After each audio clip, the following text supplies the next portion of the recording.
Hi friends, welcome to Brahmam sir GK class. మా కొత్తగా చూసే వారికి లైక్ చేయండి, షేర్ చేయండి. మనకి ఇంపార్టెంట్ అయితే ఇక్కడ మెయిన్ వచ్చేసి ఏదంటే ఐఎంఎఫ్ ఎగ్జిక్యూటివ్ డైరెక్టర్. ఈ రోజు కరెంట్ అఫైర్స్ భాగంగా ఐఎంఎఫ్ ఎగ్జిక్యూటివ్ డైరెక్టర్ ఎవరికంటే ఉజిత్ పటేల్ అంటారు. ఎవరు? ఉజిత్ పటేల్. ఇతను ఏ దేశం అంటే ఇండియా దేశానికి చెందిన పర్సన్ ఎవరంటే ఉజిత్ పటేల్. ఆయన అంతకుముందు రిజర్వ్ బ్యాంక్ ఆఫ్ గవర్నర్ గా పనిచేయనమాట. రిజర్వ్ బ్యాంక్ ఆఫ్ గవర్నర్ గా పనిచేసినమాట అంటే ఇది ఉజిత్ పటేల్. అయితే ఈయన 2008లో వచ్చేసి రిజర్వ్ బ్యాంక్ ఆఫ్ గవర్నర్ గా పనిచేయనమాట. అయితే ముందే ఈయన పదవులకి రాజీనామా చేయడం తెలియదు సార్. ఎవరంటే ఉజిత్ పటేల్. ఇది ఆర్బీఐ గవర్నర్ గా ప్రముఖ పర్సన్ గా విజయంగా సాధించాడు. ఎవరంటే ఉజిత్ పటేల్. కొన్ని కారణాల వల్ల ఇతను రాజీనామా చేసినమాట. ఎవరంటే ఉజిత్ పటేల్. అయితే ఉజిత్ పటేల్ పేరెంట్ వచ్చేసి ఐఎంఎఫ్ ఎగ్జిక్యూటివ్ అయిన పర్సన్ ఉజిత్ పటేల్. అయితే ఐఎంఎఫ్ అంటే ఏంటంటే international monetary fund. IMF establishment July 22, 1940లో ఎస్టాబ్లిష్ చేసినమాట ఐఎంఎఫ్. అదేవిధంగా ఐఎంఎఫ్ వచ్చేసి హెడ్ క్వార్టర్ వచ్చేసి ఎక్కడంటే వాషింగ్టన్ డీసీ. వాషింగ్టన్ డీసీ అనే దేశం ఏ దేశం అంటే అమెరికాలో ఉందన్నమాట. అదేవిధంగా ఐఎంఎఫ్ వచ్చేసి హెడ్ క్వార్టర్ వాషింగ్టన్ డీసీ అనే దేశం అమెరికా ఉంది. ఐఎంఎఫ్ లో ఇది టోటల్ నెంబర్ ఆఫ్ కంట్రీస్ మొత్తం దేశాలు వచ్చేసి ఏంటంటే 191 దేశం ఉంటాయమ్మా ఐఎంఎఫ్. అయితే ఐఎంఎఫ్ లో 191 దేశంగా ఏదంటే లిస్టెన్ స్టేన్ అనేది కొత్త దేశం అనమాట.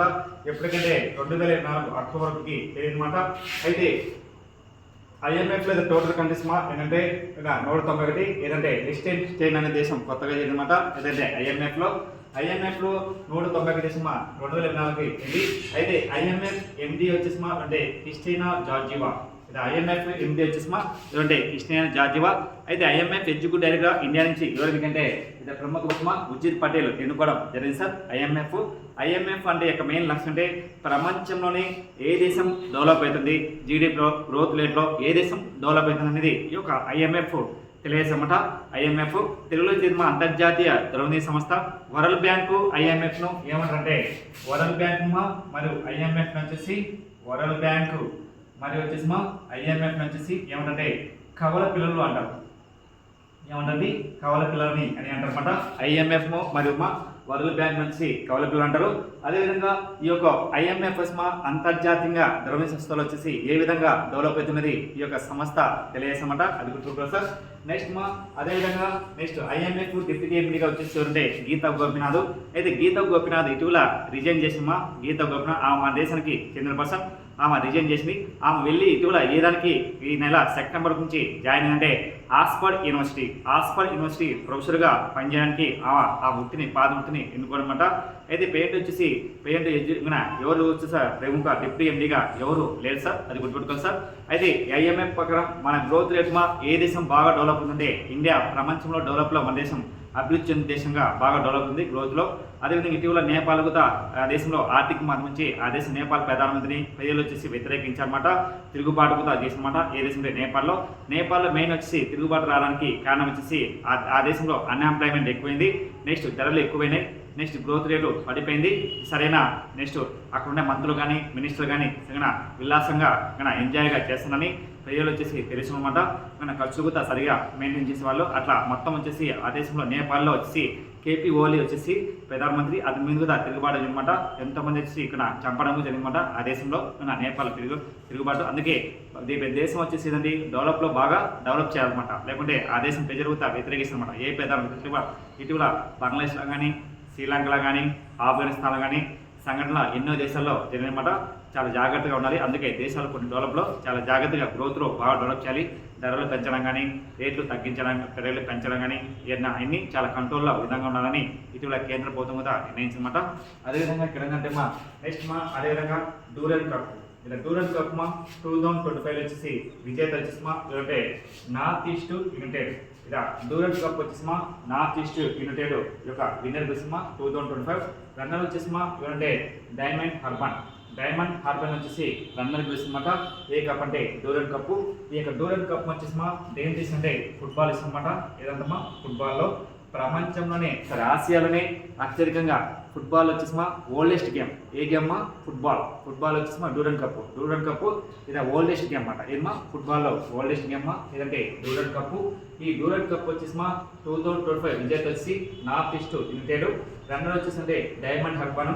అదేవిధంగా ఈ యొక్క ఫుట్బాల్ వచ్చేసి ఆసియాలోనే పురాతనమైన టోర్నమెంట్ మా ఇదంటే డ్యూరెంట్ కప్ అన్నమాట. ఈ డ్యూరెంట్ కప్ దేంతో ఫేమస్ అంటే రేపు ఎగ్జాంపుల్ ఫుట్బాల్ ఇస్తాం. డ్యూరెంట్ కప్ దేంతో ఫేమస్ మా? ఫుట్బాల్లో ఫేమస్. ఇప్పుడు వరకు మా 134 మ్యాచ్.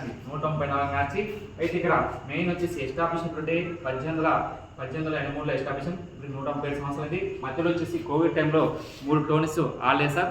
3 టోర్నీస్ 2020, 21, 22 3 టోర్నీస్ ఆడలేదు. ప్లేయర్స్ వచ్చేసి 137 సంవత్సరాలు ఏర్పడితే 134 మ్యాచ్ అయింది. ఈ 134 మ్యాచ్లో విజేత వచ్చిందంటే నార్త్ ఈస్ట్ యునైటెడ్ మా.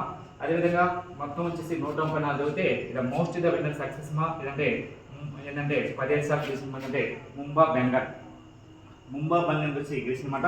అయితే లాస్ట్ టైం 2024 వచ్చేసి 2024 వచ్చేసి 133 మ్యాచ్ మా ఏంటంటే నార్త్ ఈస్ట్ యునైటెడ్ గెలిచింది. రన్నర్ వచ్చేసింది ముంబంగా గెలిచింది. ఎస్సీజీ వాళ్ళు గెలిచారు అనమాట. రన్నర్ గెలిచారు. అయితే ఈ యొక్క ఫుట్బాల్ మ్యాచ్ మా డ్యూరెంట్ కప్ వచ్చేసి చాలా పెద్ద ఆసియాలోనే ఇది ఓల్డెస్ట్ ఫుట్బాల్ మ్యాచ్ మా మనకి ఇంపార్టెంట్. రేపు ఎగ్జామ్ అయితే డ్యూరెంట్ కప్ ఈ కింద వాళ్ళు ఏదైనా ఇస్తున్నట్టు హాకీనా, ఫుట్బాలా, టెన్నిసా, బ్యాడ్మింటన్. అప్పుడు మనం ఏం పెట్టాలి? ఫుట్బాల్ పెట్టాలన్నమాట. ఏ మ్యాచ్? Durand cup. అదేవిధంగా ఇటీవల వచ్చేసి మా డిప్యూటీ జాతీయ భద్రతా సలహాదారుగా ఎవరంటే అనీస్ దయాల్ సింగ్ ఎన్నికాడు. ఈయన మాజీ ఐపీఎస్ అధికారమా చాలా ఐపీఎస్ అధికారిగా పనిచేశారన్నమాట. డిప్యూటీ జాతీయ భద్రతా సలహాగా అంటే మనకేంటి జాతీయ భద్రతా సలహాదారు వస్తుందంటే అజిత్ దోహల్ ఉన్నాడు. అజిత్ దోహల్ జాతీయ భద్రతా సలహా. అతని కింద వచ్చేసి అంటే డిప్యూటీ జాతీయ భద్రతా సలహాదారుగా అంటే అనీస్ దయాల్ సింగ్ ఎన్నికలు. ఇతని యోనిక్స్ అంటే కేంద్ర ప్రభుత్వం సలహా మేరకు నియమించడం జరుగుతుందన్నమాట. ప్రధానమంత్రి సలహా మేరకు నియమించమాట. ఇది మంచి టాలెంట్స్ పర్సన్ ఐపీఎస్ అధికారిగా ఎన్నికాడు. వెరీ ఇంపార్టెంట్ పర్సన్ అంటే ఇండియా డిప్యూటీ జాతీయ భద్రతా సలహాగా అంటే అనీస్ దోహల్ ఎన్నికారు. కొత్తగా మన ఛానల్ చూసేవారికి లైక్ చేయండి, షేర్ చేయండి. Thank you very much.